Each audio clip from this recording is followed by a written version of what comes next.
Well, millions of Muslims around the world are celebrating Eid Mubarak to mark the end of the holy month of Ramadan. So what might be on the menu with here with a very special recipe is Lena Jabaili from the Lebanese Plate. Welcome to the show. Thank you. Thanks so much for having me. Now, what exactly are we making today, Lena? So I'm making what's called Kanafeh. So this is a Middle Eastern, kind of like a cheesecake, our own version of a cheesecake. So it's a really yummy, gooey, when had warm. You had me a gooey really cheesecake. You had me a gooey fantastic. cheesecake. Can you give us some jobs? How can we help out? So I might get the custard started. Okay. So if you can pour all of that? Not all of the milk, maybe leave about 100 ml of that milk. And is that just whole Yeah, milk? that's whole milk. Yep. Yeah. And then why I do that is, whoops, sorry. You're all right. I leave a little bit of the milk just to kind of melt the corn flour. There you go. I've Yeah. made a huge mess. Well done, That's Ange. okay. So I'll No point crying over spilled milk. get the corn flour in. So, so this is Eid is effectively the end of the month of fasting that correct. happens with Ramadan. Yeah. Is that yeah, right? That's right. So today and over the weekend, people will be celebrating the end of Ramadan. Mm-hmm.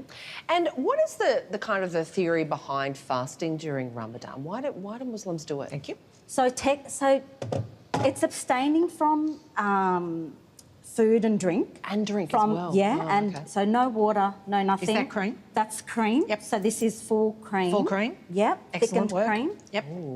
Get rid of that. So I might just get you to add some sugar, and this is some fine semolina. Okay. All of that goes Yep. right in. So Ramadan really is about not just abstaining from food and drink. It's also about kind of self-reflection, taking a moment to kind of stop and think about where you're heading. So focus on kind of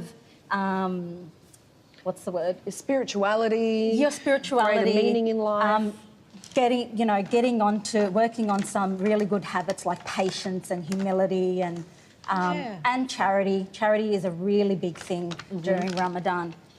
So all these things are really important. So with the kanafeh, this is not the real 100% traditional way of making it.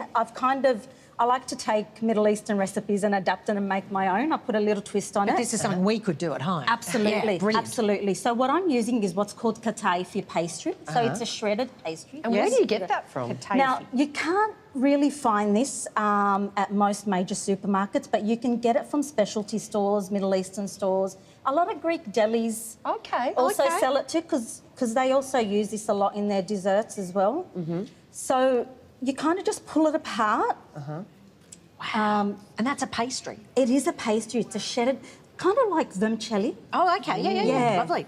So if I can get you, Sarah, to Yes. pour most of that, maybe leave that a little. butter? It is melted butter. We'll leave a little, maybe like a tablespoon, just so we can smother a little bit more over at the end. Okay. I was lucky and really lucky to attend an Eid celebration in Cairo. Yeah. Many years ago, I was invited to the Ramadan tent for the festivities and the feast.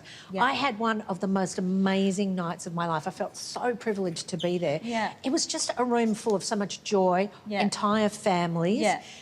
There was no alcohol, so everyone was very well behaved. There was no mad uncle over in the corner doing anything.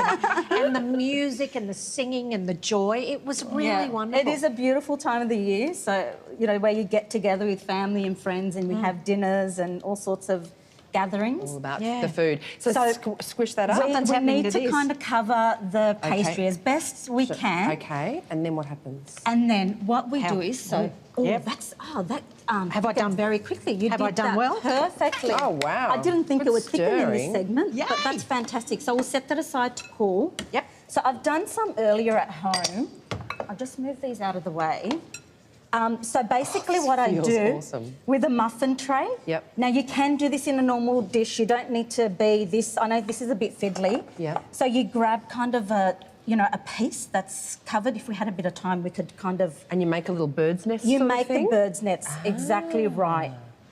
So we cover the base and we cover the sides. And what I like to do is, if you've got I didn't bring one in with me today, but if you've got like a little teacup or something, you can kind of push it in Yeah, and gotcha. it'll flatten. Pop in the Then what do we custard put in? and how This long, one, the how long custard? in the oven?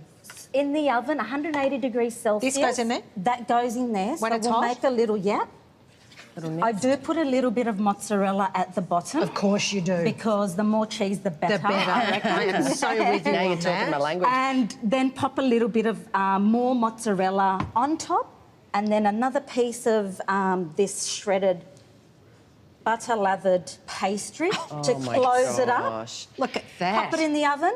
For how long? Pop it in the oven. About yep. 25 minutes until it's golden. So it's cooked, you just need to crisp Does up. it come out looking like It that? comes out looking like that. And then you top with this gorgeous, You can top it, yeah. gorgeous Persian fairy floss as Yep. well. This looks sensational. Check this out here.